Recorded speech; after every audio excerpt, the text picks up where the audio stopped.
Hey, what's going on, everybody? Chance Gunn. I'm here with my first book review podcast. I don't know if it's really a book review, but what I'm doing is every single day I am reading. For those of you who do not know me, I was the world's worst reader. Had a reading speed around 84 words a minute. Now I'm going through a reading course that's taking my reading all the way up to over 500 words a minute. So it's helped me speed up my reading. I'm finishing a book a week, and that is my goal, and that's what I've been able to start doing. And this week I am reading Charlamagne the God's book, Shook One, Anxiety Playing Tricks on Me. I read the first 50 pages, and I want to just give you guys a few nuggets that I took away from this book. I'm going to do my best to do this every single day as I go through the book. This is the book we're working on right now. Next book I'm going to be going through is Think and Grow Rich by Napoleon Hill. So we got all kinds of books. If there's any books that you want me to read and go over, put them in the comments below. And make sure you like, subscribe, follow on your favorite podcasting network. If you're on YouTube, follow, subscribe over there. But let me go over a few things, guys. So this book is talking about anxiety, and there's a few things. I've been testing out this new note-taking strategy. So I'll kind of break this down for you. This is something I learned in my reading course, but I got this notebook here with line in the middle. So you guys see how there's a line in the middle? Now on this side is my normal notes. So like how they taught me to take notes in school. I just take notes when I get information that I want to remember, I jot it down.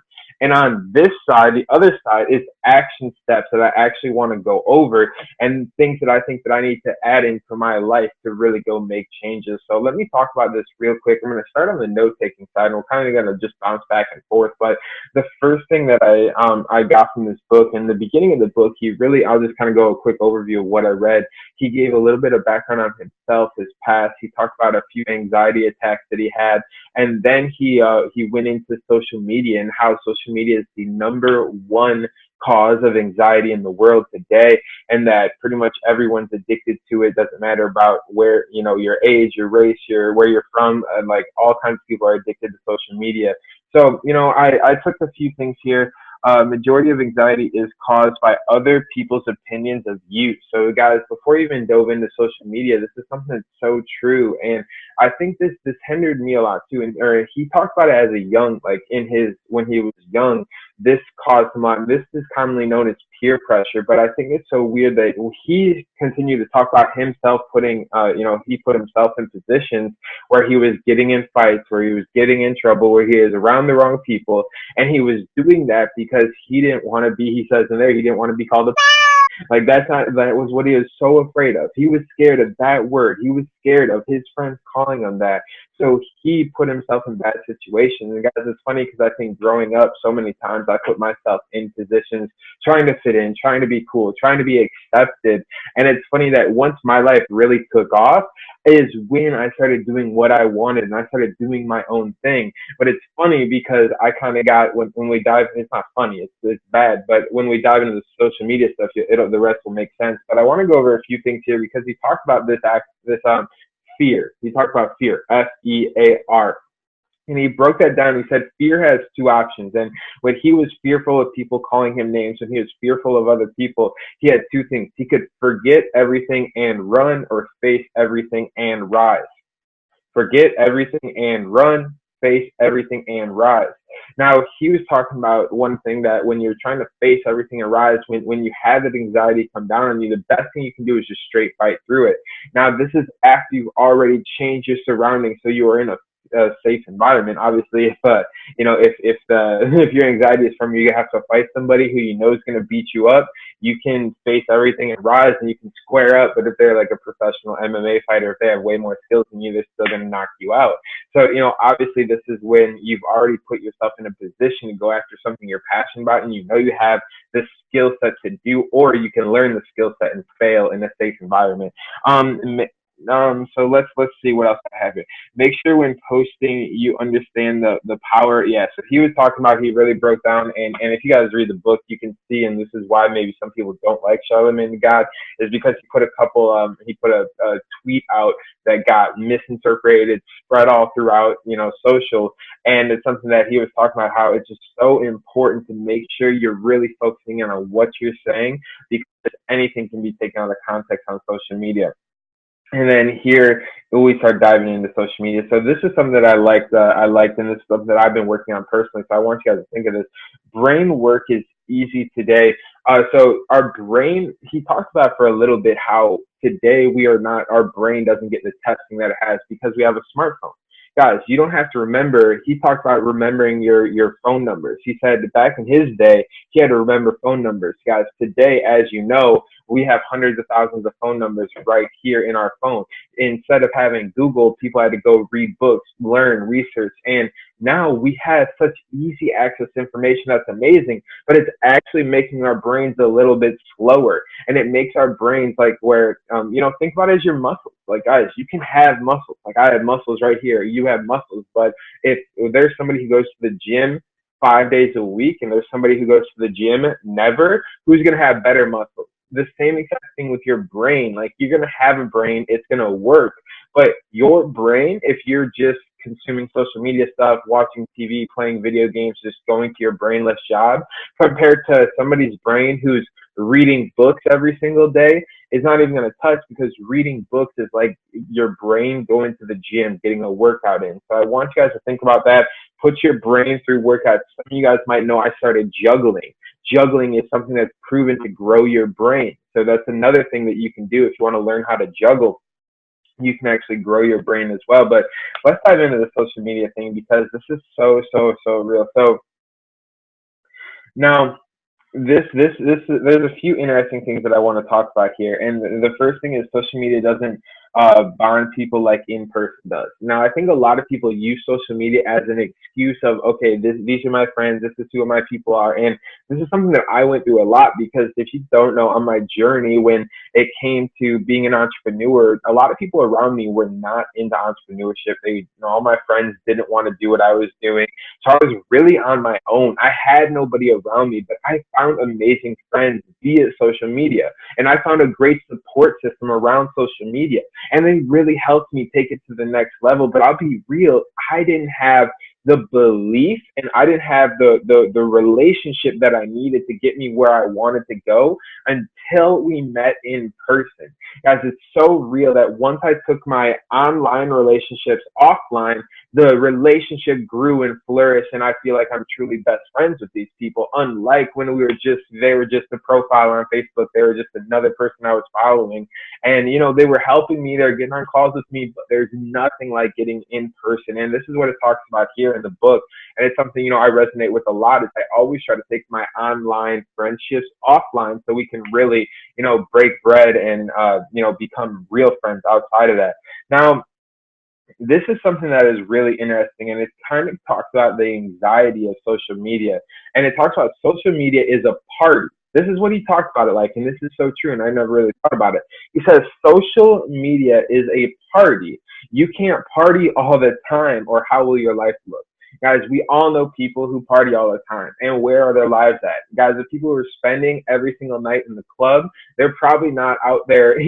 There's a reason they're at the club and not at the bank, if you know what I'm saying. Like, that's just real, is where you put your time, where you put your attention. But if you think of social media like a party, and it's so true, because throughout the entire book, he kept talking about, or the entire part I was reading, he kept talking about how social media really is like this party that you always want to be a part of, you always want to be included in. But if you step away, if you're not there, all you care about is what's going on at that party. And that's why so many of us are so addicted to our phones, that we check it and we check it and we check it. We have to consistently check our phones. And that's something that I want you guys to think of, is think of it like a party. And I'm not saying that it's bad to party, but you can't party every day. Now, with social media, it's not like partying where you have to completely cut it out of your day. He did suggest, and I would also suggest, and we'll kind of go into this, in the morning, cutting your phone out. But the big thing about it is you need to understand what you're doing. You can't just think like, oh, I'm scrolling through. Because one thing he talked about, he was talking to a therapist, and he said, the therapist like, why can't you keep off social media? And he's like, well, and he made an excuse, like he didn't have any ability to not get on social media. He's like, well, I have to be on there. I have to be on social media. And she said, no, you don't. She said, what are they going to tell you on social media that you don't already know about yourself? What are they going to tell you on social media that you don't already know about yourself? Because most of us, especially as entrepreneurs, and for me, example, like when I get my addiction to social media, guys, I'm good. I'm not addicted to social media at all until I post. Like that's why people have noticed probably that I've stopped posting so much, because I've realized that the posting on social media has got me addicted to it. And I want you guys, because I'm addicted to what people are saying. I'm addicted to the engagement. I don't really care about scrolling. Sorry, guys, I love you all, but I don't waste a lot of my time. I got a lot of stuff going on. I don't waste a lot of my time scrolling through social media. I'm good off that. I've trained myself not to do that consistently. But the one thing I do is every time I post, I'm checking it every 15 to 30 minutes to see how many likes I got, how many people commented, what are people saying. And this is so real. When I read that, I was like, yo, you're right. Like, they aren't going to tell me anything I don't already know about myself. You know, that's one reason I decided to start making these podcasts, is because I could produce content and then just kind of let it be, let it be, let it be. And I wouldn't have to be on Instagram and Facebook and everything and be constantly checking it. So, you know, I'm going to figure something out. And probably one thing he suggested, and I'm going to suggest it to you, is creating a schedule for when you're on social media. So create a schedule for when you're going to check your phone. And that might help me as well, you know, just thinking out loud as an entrepreneur, because I literally, guys, this isn't prepared. I just finished reading my 50 pages and now I'm doing this. So I want you guys to understand, like, I'm thinking I might create a better schedule, time schedule, and then just have posting in my schedule and be like, hey, I post here, and then I get rid of my phone. But now let's talk about your phone in the morning, because he said something in this book that really slapped me across the face. And he said, the order you do things in the morning when you wake up show their level of importance. Ooh, think about this for a second. Think about this for a second. This is something that really slapped me. And I know, and if you guys have been talking to me, I've been kind of on like the no phone in the morning thing. Like I've been trying it, I've been testing it, but this is something that kind of just put it in me. It just knocked me out when he said this, because it says the order you do things when you wake up shows the level of importance of you. So is your phone, because 95% of us, first thing we grab in the morning is our phone. So guys, thankfully, like I don't have to wake up in the morning. I do wake up in the morning, but I get to wake up on my own time. Perks of being, you know, doing what I do. But I have an alarm set for 1 p.m. So I have my training calls actually at 2 p.m. and I have my alarm set at 1 p.m. Now I wake up anywhere from 8:30 to 9 a.m. So I have a good 3-4 hours before I need to look at my phone. Now I still check my phone, but I've really made a commitment to doing other things than focusing on my phone in the morning. And after reading this, I really need to emphasize it, because I put in here, is your phone, because this is what he said, is your phone more important than what? What are you touching first? And what do you want to be important? So guys, when I look at my life, I look at, you know, what are my important things? Like God's important to me, my family's important to me, my goals are important to me, and then learning and growing and new knowledge is important to me. So I wrote that all down here. So, you know, obviously you're going to have your list, but I would strongly suggest you make a list of important things. And then with that list of important things, what you should do is figure out how you can put them in the morning. So like for me, first thing I've been doing in the morning is I've been praying. First thing I do when I wake up is I pray. Before I touch my phone, before I do anything else, I pray. Now another thing, like with goals, he was talking about affirmations. So he had a couple affirmation books that he was talking about, but I think I already have a couple systems for affirmations. I'm just gonna really start locking in and doing my affirmations every single morning. And then new knowledge. You know, I've been purposely, before I check my phone now, for those of you who do know, I'm a trader, so I actually check the charts, and I occasionally check my phone, but I don't check any of the apps. I don't check any of my texts. What I do is I trade off of my phone, so I still, you know, pull up my phone to place some trades. But then the next thing is new knowledge, reading books. That's what I've been doing every single morning, is I've been focusing on reading and growing.